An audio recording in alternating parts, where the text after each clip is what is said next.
dubartiin yeroo halkan gee rafuu jettee isiin akkana jettee mataa hoqqannaan deem rafi jettee callifteen taa'iniiti kaa'iitii waliin rafi. Afaan dubartiitiin rafuu jaanii mataa hoqqachuun sii waliin rafuu siin jechuu isiitii hubadhu shururuu beeki. Sa'a hoo'isaniiti aannan irraa ilmatan waan ta'eefi.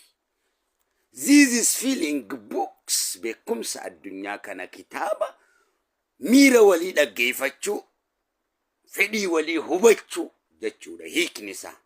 Namni akkatti waliin jiraatu beeku jaalalaan jiraachuudhaaf beekumsa gayaa qaba ni milkaawa. Namni akkatti waliin jiraatu hin beeyne jaalalaaf beekumsa gayaa waan hin qabneef hin milkaawu.